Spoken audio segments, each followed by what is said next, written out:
The generational curse that almost ended my family. My crazy witch aunt. Please, I don't have any time for any gossip now. Eh? Do something with it. It's just money coming to me easily. Money coming in and needing me. Money coming in repeatedly. Money coming, it's just money coming. It's just money coming to me frequently. Money coming in to be with me. Money coming in secretly. Money coming, it's just money coming. It's just money coming to me always. Money coming in all day. Money coming in all paid. Money coming, it's just money coming. It's just money coming to me frequently. Money coming in to be with me. So here's part one of my crazy witch aunt. So this all started before I was even born. This started, I want to say, back in Sierra Leone, West Africa, where my parents were still living at the time before they came to America. Everything was fine. My mom and dad were married and everything was cool. My uncle, who is my dad's father, we're going to call him Luke. Luke met Sally, which is the name of my crazy witch aunt, fake name, of course. Sally and Luke end up getting married. Everything's happy, go lucky. We love it. Sally doesn't have her papers, so Sally stays in West Africa. My mom, dad, and my uncle and my other uncle, we're going to call him Kevin, moved to America and are starting a life. This is when things get hot and heavy. We go back to Africa when me and my older sister are born. Me and my older sister went with my mom for my mother's sister's, and we're going to call her Judy, wedding. She was having a wedding and she took us there. It was super fun trip. Remember the trip like the back of my hand. Like, it was super duper fun. Met all my extended family and it was a great time. I was there for a whole month and a lot happens in a month, y'all. So back in the day, when we went to that vacation, it was around, I want to say 2006 to 2007, because I turned 7 when I was there. We stopped in Guinea because we have family there. I have family from Guinea as well, but that's where my Aunt Sally came from. My Aunt Sally lived in Guinea and she had a daughter named Sally herself. Named her after herself. Sally will chime in towards the middle of the story. Everything was cool. I remember that vacation we stayed at Sally's house, my Aunt Sally's house, and everything was great, you know. Mind you, around this time, my mom and dad won the lottery. Super weird. I know. Random. And that was $10,000 they won. And if anyone knows, back in the day, like 2006, 7, if you won 10K, you was really in your bag. That was a lot of money. And when they played the lottery and they found out they won, one thing immigrant parents like to do is to purchase land back home with the purpose of getting or building a house so you can bluff about it, oh, I got a house, you know. It's so annoying. But yeah, so they bought the land. They got the whole, it was a big, I want to say 10 to 12 acres of land. It's a lot of land, and they purchased it. So obviously the word got back, you know, back home, because people don't know how to shut the heck up. So we were there, people talked about it. And all of a sudden this woman comes up, one of our aunts, and comes up to my mom, and she's all like, my mom, I'm going to call her Ruby. Ruby, I heard that, you know, your brother just bought all this land. When are you going to buy land and build a house for your parents? Da, da, da, da, da. And my mom looks at the woman like, what? What are you talking about? Like, the land on so-and-so street? And she was all like, yeah, your brother's land, which is my dad's brother that's married to Sally. Luke. And that's when my mom, Ruby, looks at her like, that is not his. Not sure what you're talking about, but she thought maybe, you know, it was just a misunderstanding. But the woman looked at her like, okay, that's a little bit weird, but we keep it pushing because it's my sister, my aunt's birthday, my mom's sister, not birthday, wedding. So everything is cool. The wedding goes by, and after we go back home, we go to Guinea because we're transitioning to come back to America, and we stay at my Aunt Sally's house again. we're there at her house, and as we're leaving, or like my aunt was all like, oh my gosh, what are you gonna do with your part of the land? And that's when my mom looks at her again and gives the same look like, why is everybody saying that? Like, that land is not your husband's. That's not Luke's land. Like, that's not his land. So I'm kind of confused on why people think it's his. Me and my husband bought it. Here's the papers. Like, the deed is in our name. Like, this is our land.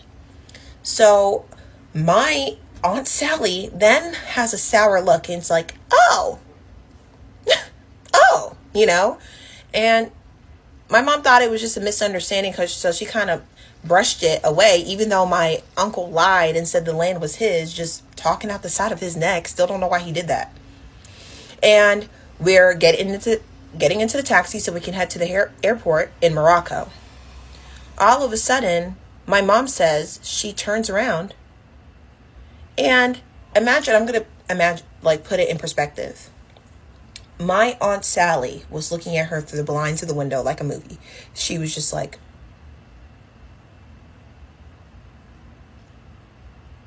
staring at her in the most ominous way, like, I'm about to change your life.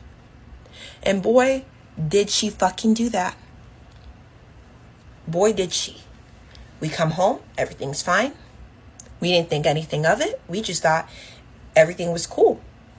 You know, one thing that we ended up having, me and my sister ended up getting really sick towards the end of the trip. Sick as a dog. And I mean sick, like I was throwing up, she was throwing up. It was really bad, but we didn't think much of it, you know.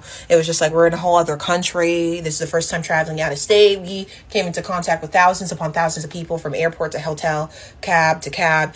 We're going to get sick, you know. That's what we just chalked it all up to. But we were better, came to America, got, you know, treatment, and we're good.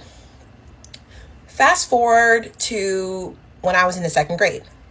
Sally finally gets a visa and comes to America.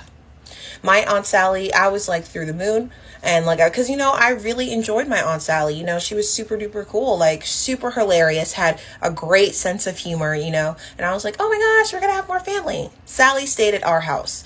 And mind you, my uncles lived with us at the time, and Sally moved in the basement. No, you know, we help each other, family, you know, help family out, even though I felt like my mom kind of helped family out when she never got the same in return. But that's what happens when you're a giver. Everything was fine. But we started to notice some things. Like, we just felt like we had the worst luck. We got a new car. It was breaking down. And we noticed that things in the house we'd fix, it would just break, you know. And at first we just thought it was just like, you know what, we're not taking care of stuff. We're not doing something correctly. We got a new car. I remember me and my mom stepped in the car. My brother and sister are in the back. We're going to school. The car crashes to the point where my lung collapsed and I had to go to the hospital. And everything's fine, you know.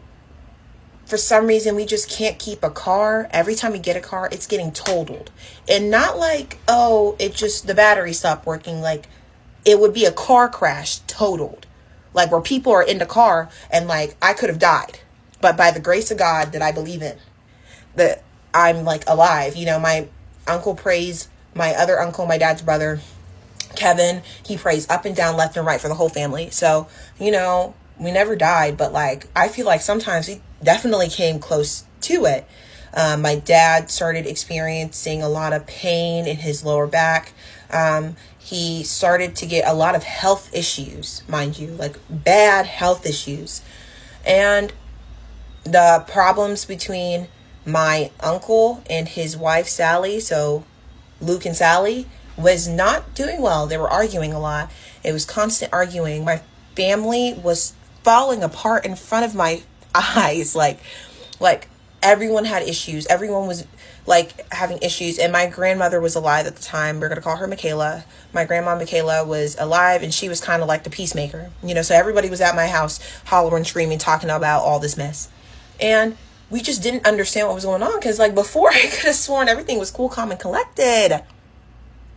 Cool, calm, and collected. But then things just turned sour, like quick. Like it just turned so sour so quick. We just felt like no matter what, we was still like, we weren't going nowhere. We were constantly being put in this hole. We'll try to succeed and get like either like someone gets a job or demoted. It was like something like we take 4 steps forward, we were coming 5 steps back.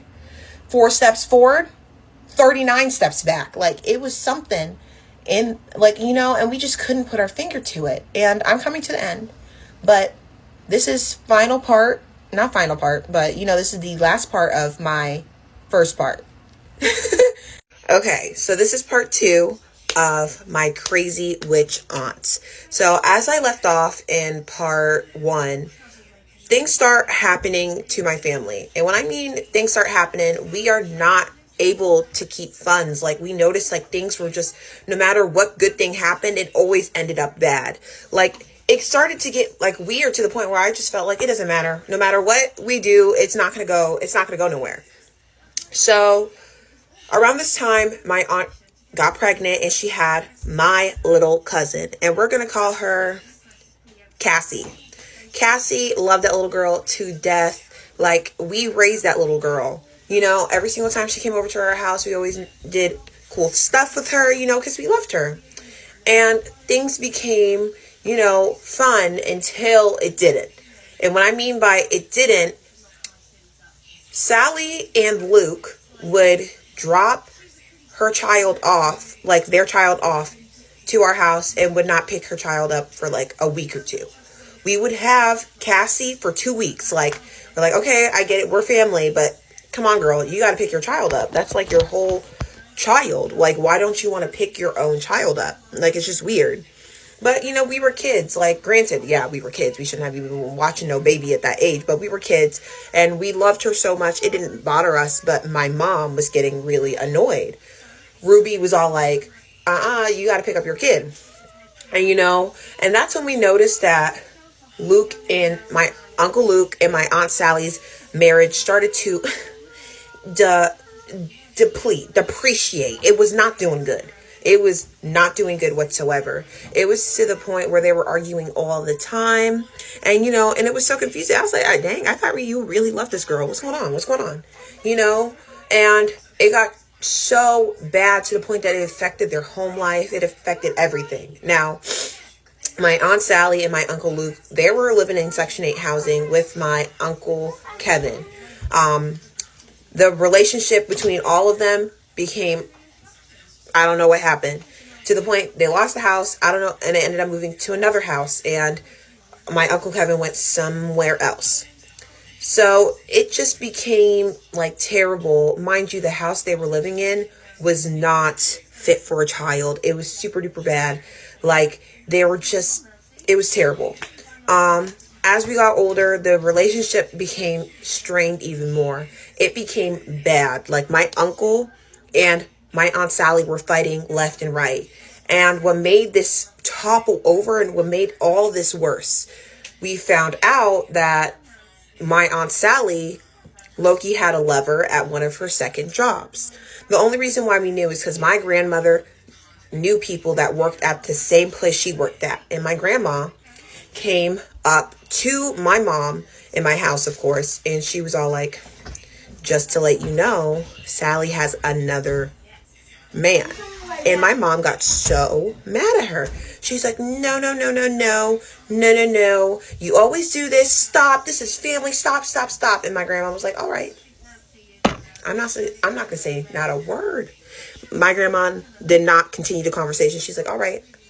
My mouth is shut. I'm not talking about it no more. We move on for a minute.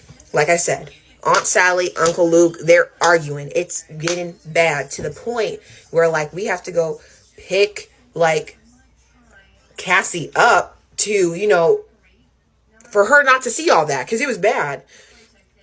And it just got worse and worse and worse. And things just did not get better. There was another situation that happened around this time. My Uncle Kevin was getting married.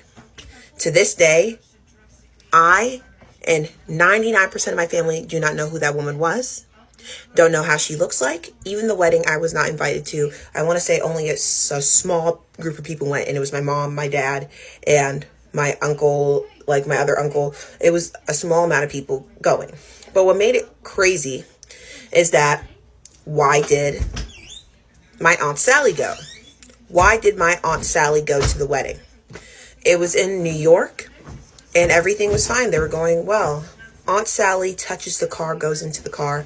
They're now on their way to go to the wedding in New York. And they end up getting 2 hours late. So many things happened before they got to that wedding. It was like everything could have happened. Like, you know, I wasn't there, so I can't really speak on exactly everything that happened, but anything that could have went wrong, went wrong. They were so late for the wedding. Like, the bride was like, what's going on? What's going on? You know, and this is a traditional Islamic wedding. Like, these are Muslim, you know, so it's like, this is just so terrible. And wedding goes all right, but the marriage didn't. That marriage lasted 2 months. 2 months. And to this day, we still don't know what happened. My father, my uncle won't speak on it. And we can't really, and I'm not going to bring it up because I don't want them to cuss me out, but you know what I mean. It just was bad. And we started to realize, because my uncles, my dad's sister, we're going to call her Mary. My dad's sister, Mary, literally said, every time Sally comes somewhere with you guys, it goes wrong. Have you noticed that? Have you noticed it?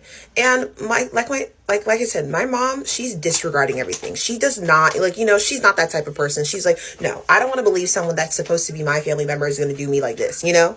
And who wants to believe that? So every single day, like, every single day went by and we started to notice, like, you know, it was like little things. But we still kind of turned a blind eye. We just didn't think it would be my Aunt Sally. Another situation, my Aunt Sally tagged along with my mom and a couple of her friends to go to a function. My Aunt Sally was in the car, and of course, they never make it to the function. Car breaks down, runs out of gas, and they have to sleep on a bridge overnight. And I kid you not, y'all, I know it sounds so crazy, but it's just like, my mom just thought it was like, oh, it was our luck. The GPS didn't work, X, Y, and Z. But it's just like, I don't know. I feel like this is definitely a little more than the GPS, because you guys, the car broke down and everything. Like, are you serious? And it just kept on happening, incidents after incidents, bad luck after bad luck. And to the point where we just felt like, dang, we can't catch a break. It's just like, we cannot catch a break. So as time moved on, things started getting worse between my Uncle Luke and my Aunt Sally, and it progressively worse. Like, their marriage was falling apart. The affair was confirmed. She was sleeping with another man, and it was awful. And then we started to notice something with my Uncle Luke. My Uncle Luke started to become not all the way there. We started to notice that he started acting a little cuckoo, and it wasn't in the best way. Like, well, there's no good way to be crazy, but you know, there was one time he was like searching for his so-called cheating wife in the mall. Like, he all day walking around to see, like, and it's not saying, he has no clue that she would be at a mall, you know. There's tons of places she could be at. Like, I would understand go looking for her at work or this, but he went every store to go look for this woman. And this is something that he wouldn't do. And mind you, like I said, guys, like, the marriage was like tanking. It was going bad. So it was like he was just doing outlandish stuff. Like, he knew he was being cheated on and he wouldn't do anything. And it was crazy. Mind you, like, flashback to when they first got together. He never really wanted her. It was just like random where he said that he wanted to marry her. You know, she was a prostitute. My Aunt Sally was a prostitute back in Sierra Leone. So, of course, no one really wanted her. And don't want to be rude, Sally does not have really good features. And they coined her as not attractive. But I'm not going to talk about, that's not my opinion. So it was very like weird how like my uncle fell for her, you know? And the fact that now my uncle is literally like running after her in a random mall, not even knowing if she would be there, just going to random stores hoping she would be there. It was just so weird. It was odd and it didn't make sense. And since the time I'm almost at the cap, next video is going to be part 3 for why I like, it's going to get better from here. Hey guys, so this is part 3 of my crazy witch aunt. So I left off in part 2 how basically, like I said, the marriage was not doing its thing. And my uncle started to act a little cuckoo for Cocoa Puffs. It was just progressively getting worse, you know. Like I said, he would just act out of character. And it was not like him. My uncle is a very quiet man. Like, you know, he doesn't do stuff like that. So it was very weird. But like I said, I was in middle school. I was high school, you know, I wasn't really paying attention to anything like that, you know. I want to say as I got older and as time, like things got, you know, progressively worse, my mom started to catch some, you know, things about Sally. One situation in particular was my mom caters food. She caters African food. She loves cooking African food. People love her cooking. So she was selling food when we were younger, but obviously as she had more kids, it was like the 4 of us. So she couldn't continue to do it. She had to get a full-time job and then a part-time job. But she started doing it once we got older and we kind of didn't need as much supervision as we did when we were kids. She started doing it again and her business was booming. She got clients everywhere. She was cooking, catering. She was doing her thing. And, you know, my Aunt Sally was just watching, you know. My Aunt Sally then comes to my mom and she's all like, oh, Ruby, I got this, you know, I got this peanut butter in one of the dishes. A lot of African dishes, West African dishes, consist of raw, natural peanut butter. And she said, oh, I have this peanut butter for you, for, you know, the dish, so you can make it, X, Y, and Z. And my mom was like, bet, free peanut butter? Thank you, girl. My mom makes the dishes, packages out, and sells to her regular clients and also sells to her brother who was living with us at the time and my cousin who was also living with us at the time and my cousin's girlfriend that was also living with us at the time, well, wife. And mind you, my cousin's wife is pregnant with my little cousin. So a couple of days go by and my mom starts getting calls from her regular clients saying, hey, the food that you sold to me, my stomach was killing me. Like, bad. And my mom was like, oh, okay, it must have been a little spicier. And he was like, no, it's not the spiciness. I don't know. It didn't taste off or weird. It just caused severe stomach pain. I gave it to my daughter and she released blood in her fecal matter. And my mom was like, what? Like, what? This is not my cooking, you know, this would never happen. So she thought it was just unique to, you know, that one customer. Then my cousin and my cousin's wife and then my uncle was all like, yeah, no, it's same with me. My stomach was killing me, X, Y, and Z, X, Y, and Z. And then it was like 5 or 6 of her customers was basically saying that like, oh yeah, like same thing. And my mom was like, what? This would never happen. Like, what the heck? What? It just doesn't make sense. Like, this is not like I didn't do anything wrong with my cooking. The only thing different was the peanut butter.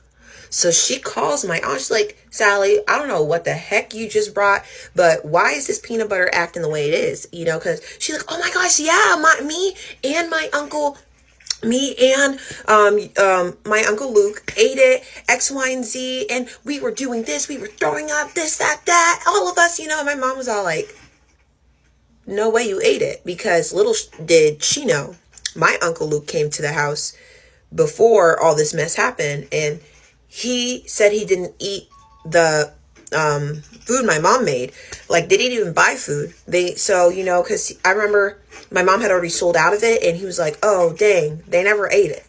So it was very odd how all of a sudden they did eat it. Sally said they did eat it. And my mom was like, that was weird. But she said, I don't want it, take it, you know. My mom didn't cook with it anymore, and miraculously, she made that same dish the next week. And thank God her customers are loyal, and they knew something must have been wrong. They ordered from it the same dish, and they were like, yeah, no, nothing happened. That must have been weird. And my mom was like, yeah, that was weird. But my mom started thinking now. This is when my mom was like putting her thinking cap on, and she's like, that was weird. Like, what could have happened to that dish or to the peanut butter, and why would she give it to me? So my mom started watching my aunt's moves now. She started paying attention a little more than she was. And she must have started realizing that her mom was right. Things started unfolding. And then the truth finally came out when my mom did this thing, which is called Sarah. I don't know how to explain it, but it's basically when you go, she had someone go, like she called someone back home. It was all like, hey, do you mind like just going to the witch doctor to see what's going on? Because I think there's something going on.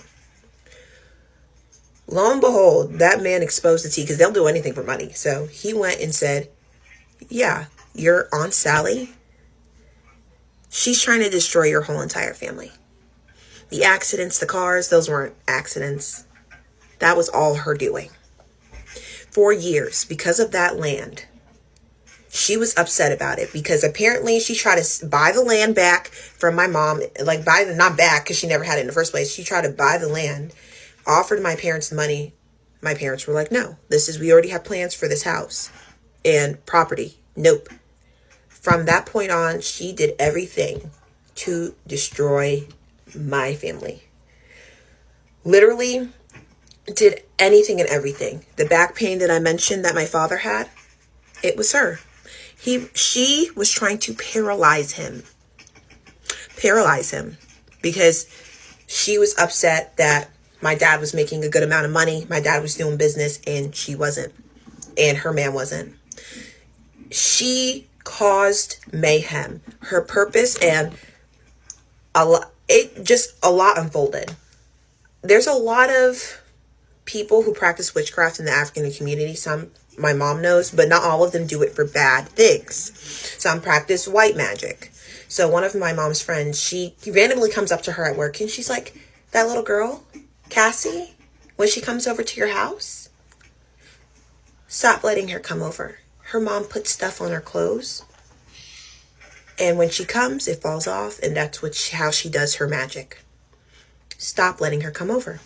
And my mom was like, how you know? Like, how do you know? And she's like, of course, she's not going to tell us how she know, because she's a witch too. But it was like, that's when my mom started putting everything together. She was like, okay, I'm getting it. I understand now. It's now making sense. She's been trying to destroy us from the inside out.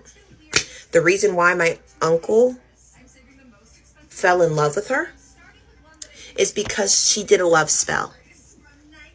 And when it started to wear off, of course, that's when the marriage started to go down. But then, of course, she re-upped and she did what she had to do. That's why he started following her all over the place. That's why he started acting crazy. She was doing it. She wanted people to look at him like he was this crazy man. So when he talked about stuff she was doing, no one would believe him, because she just wanted everyone to be like, oh, Luke is just crazy, And she was turning that man crazy. And it doesn't stop there. It gets worse. The person exposes everything she's doing, and my mom is in awe. She's like, oh my God, this woman is never coming over to my house again. The daughter cannot come. And obviously this broke our hearts, because we love that little girl. And I felt like my mom should not have took it out. To this day, I feel like my mom should not have exiled Cassie, because I felt like she didn't do anything. And I'm super upset, but I understand where my mom's coming from. It's just like, you don't know what's going on. And this has been a thing. Sally has been a witch her whole life. Her mom is a witch. But you know what's crazy? Sally's mom went insane. Because if y'all don't know one thing about witchcraft, eventually it'll get to you. It'll get back to you. So it got back to Sally's mom. Sally's mom had wandered into a forest naked in West Africa. To this day, no one knows what happened to her. Not like she went back to Africa to check up on her and to see, like, where's my mom? Nope. Because she knows where her mom is. It was bad. It was bad. Like, no one knows where this woman is to this day. No one knows. She just disappeared. She went insane and disappeared. Her own daughter, the other one in Africa, Sally Jr., we don't know where she is either. She doesn't even talk to her daughter. But this is the ending of part 3. Catch me in part 4, talking about my crazy witch aunt. Super sorry, I work full time, so I was trying my hardest, but I'm going to try to finish this whole entire story time in this one part due to the fact that I guess the length of them are crashing my TikToks, and I can't. I filmed this video so many times. I've tried to upload it so many times, but my TikTok will literally crash. So there's not much left to the story, which is pretty good, but I really want you guys to grasp the full entire thing. But if I have to make another part, I will. So like I said, doesn't know where her mama is, literally has no clue. But like I said, when we cut ties with her, things became quiet a little bit, became quiet. Unless, besides this one time she tried to pop up at my house at Halloween. Like, who does that? And my mom was mad. She's like, get out. She did not allow her to come in. So it was like real bad. So, after that, it was really quiet. We noticed that things were restoring. Obviously we were doing what we had to do on our end to make sure everything's were good. We still kept an eye out. We still had people to make sure she wasn't trying to do anything on the back end. But we are so tied to our faith. Our house is like an invisible force field. Nothing's coming through. So, like I said, things were quiet until 2020. Because, like I said, my uncle and Sally were not in a good space. So I guess she was making him go crazy. And one day, I don't know what happened, but me and my sisters were having a bootleg photo shoot because, it was 2020. We was trying to do everything. And we heard my mom on the phone, like, yelling. And we're like, what's going on? Is she arguing with someone? So we go downstairs and she's on the phone with my dad's sister. And we're like, why is she talking to this woman? Because my dad's sister, she be acting like she bougie. She too good for us. So she don't be talking to us. And my mom don't even like her no ways. So it was very odd that she was talking to her. But it was out of concern. And I was like, okay. And I guess we chimed in and we got the details. And apparently my uncle was going crazy. So I guess my mom calls my uncle. And by God, he was going crazy. He was not making sense. He was talking. It was like he was speaking in a whole other language. It was like crazy. He was making no sense, 0 sense. And then this conversation went on for an hour, y'all. Like a whole hour. And nothing made sense. And all of a sudden, like he says, when I sit in this chair, I am like crazy. But when I get up, I'm fine. And my mom was like, okay, well, don't sit in the chair. Because I guess now my mom understood that whatever Sally did, Sally basically made the house make him go crazy. We don't know how she did it because, like I said, she's a witch. She's going to figure out how to do things, She got her people and she got her ways. So Sally made him go insane. So my mom called my cousin, had my cousin pick him up. And when my cousin goes to his house, man comes outside in a neighborhood booty butt naked. No clothes whatsoever. And that was literally crazy, terrifying, because what are you doing? No clothes. And my uncle does not have a drug problem. He does not have an alcohol problem. The only thing he'd be smoking is cigarettes. So there's no type of thing that could have happened for him to act that way. It was purely just witchcraft.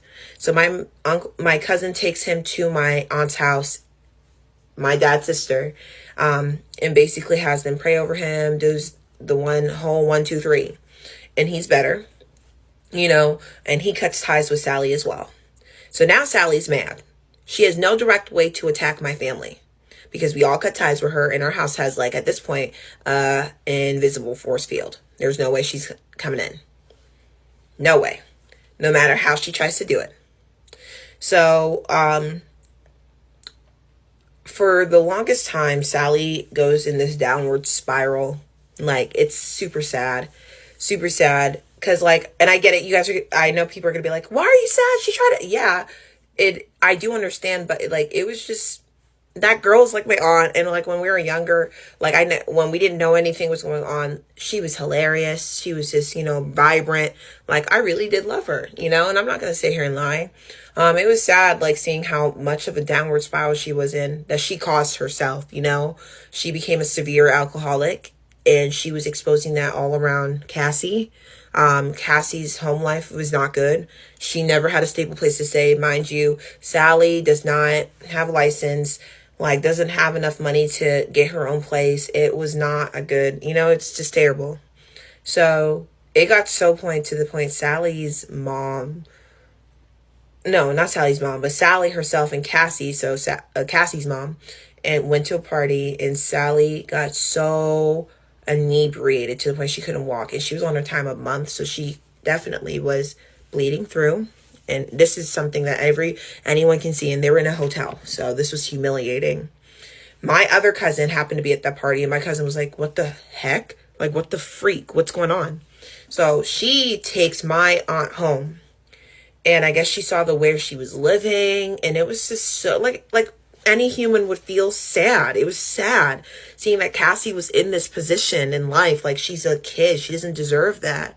So she calls my mom crying. She's like, Ruby, you have no idea. It was so sad. And like, obviously my mom's understanding. She's hearing. But my mom's like, there's nothing I can do for that woman after what she tried to do to me and mine. And I can't blame her. I can't blame her. So like I said, things keep on getting worse. There's times we see her at functions, and it's just like, oh my God. My mom is clear as day, like, don't talk to her, don't do this. But she always tries to talk to us, it's hard, it's awkward, it's weird, especially when Cassie's there, because we want to talk to her, but my mom does not want us to talk to her. It's just like this big issue. But things got a little ruthless at this wedding, which was my cousin's wedding. The cousin that drove her home that night when she was inebriated, my cousin's wedding. How she got invited, beyond me. We're at the wedding, everything's fine, and my mom's best friend and all her, we're there. I guess it was time to take a family photo. Why Sally jumped in beyond me, because she was married into the family and she's no longer in the family because we kind of like kicked her out. That's what happens when you're a terrible person. She brought herself into the group photo, and I guess my mom's best friend, and we're gonna call her Josie, stood next to my uncle, not even knowing who she was sitting next to. She just wanted to get in the picture, and I guess that upset Sally so much, because now she wants him back. She pushes Josie out the way, and she's an older woman, mind you, pushes Josie out the way, and she makes a comment to another cousin around people saying, if Josie gets near my man, I will her. So my aunt heard that, my other aunt heard that, and we're gonna call her Gina. My aunt Gina heard it, and my aunt Gina told my mom and my other cousin Mallory, and they were so angry. So my aunt Mallory, my cousin Mallory goes up to Sally with Josie, and it's all like, you said you were going to do that, and she ate her up, because like, you need to stop, what the heck is wrong with you? Then she's like, oh, I swear I didn't say it, I swear. Liar. Fast forward 2 weeks, my mom's best friend, I'm going to call her Aunt Josie, gets a heart attack.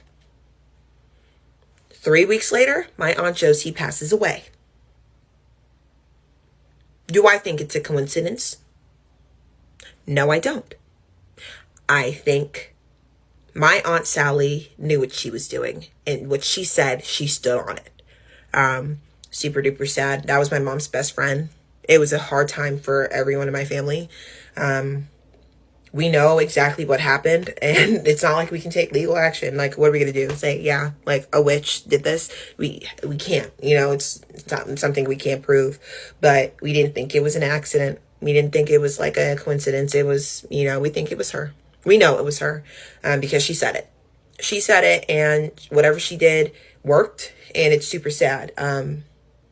Overall, I know this story seems so fake, It's not. If you are a part of an ethnic group that understands what witchcraft is, you know it's not fake.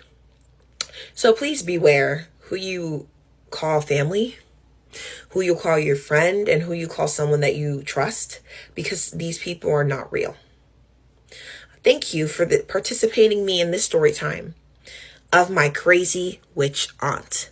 The end. The generational curse that almost ended my family. Hi Jenny, I watch your YouTube channel every Sunday like clockwork. I never thought I'd be writing to you, but I just know you'd believe me. My family has always been unlucky when it comes to money. I'm talking eviction after eviction, jobs that never last, cars that break down 2 weeks after we buy them. It's like every dollar we touch rot. We prayed, fast, budgeted, nothing worked until grandma came to me. She passed away when I was 12 years old. Sweet woman, but quiet. She used to tell me, baby, there's things in this world you cannot see, but they still can see you. I never understood what she meant until recently. A few months ago, I had this vivid dream. I was walking through an old church, rotted church, completely emptied. The pew were covered in vines, and candles were lit all along the altars. I felt pulled towards the front. That's when I saw her, Grandma. She was glowing, dressed in a silk head wrap in a long white robe. Her eyes were full of sadness and urgency. She said, "The curse was not meant for us, baby, but your grandfather brought it home. She passed it to him when he laid with her." That's when it hit me. My grandpa cheated on her. Everyone in the family knew, but no one talked about the woman he cheated with. She was strange, into roots, bones, and oils, a known practitioner. Grandma told me that the woman was already cursed by a man she left behind. The curse was sexual. Anyone who slept with her absorbed the poverty that meant for her bloodline. And my grandpa, he passed that curse right into our home. You want to end this, you have to do what I never had the strength to. On a Thursday night, light a green candle, place a silver coin in water, and say this prayer. She placed her hand on my chest and whispered the words, and I swear I could still feel her hands when I woke up. I did exactly as she said. Thursday at midnight, I lit a green candle in a bowl of salt. On Thursday night, I lit a green candle in a bowl of salt. I placed a silver coin in a glass of water and held it under the moonlight.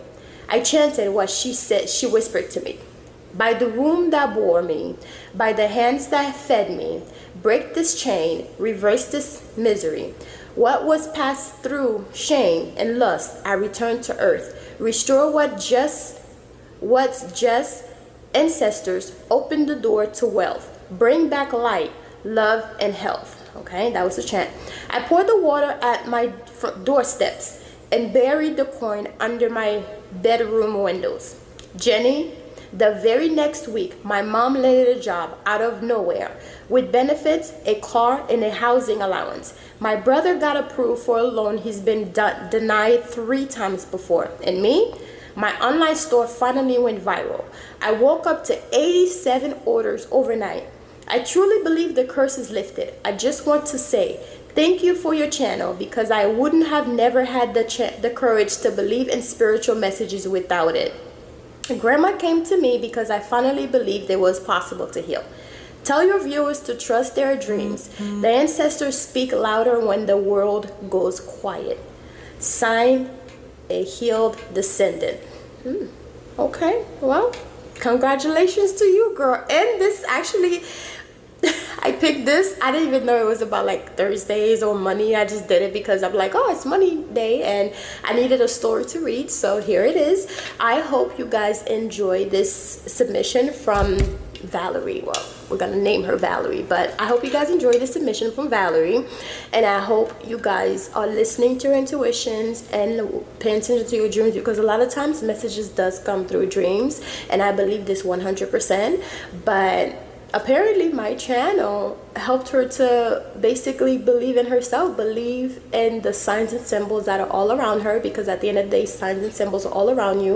Sigils, a lot of logos for big companies, not just big companies, logos period, are sigils. And you know, magic is all around you. So once you start, you know, accepting what is there, you know how some people will see like 1111 every time they look at the clock, it's 1111 or some sort of angel number, but then they ignore those things. Well, a lot of time it's your ancestors, your guardian angels trying to speak with you in ways of time and, you know, all of that. So let me know what you guys think about this story. I hope you enjoyed it, because I did. I enjoyed reading it. Thank you guys for watching. Love you guys.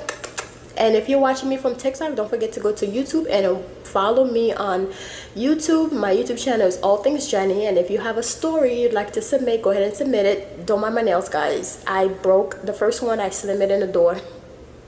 I almost died. I mean, literally, I felt the finger had its own pulse. It was crazy. And then the other one, I just broke it off while I was taking a shower. So anyways, guys, I love you guys for watching. Thank you. Bye. Happy Jupiter Day. Happy Thursday.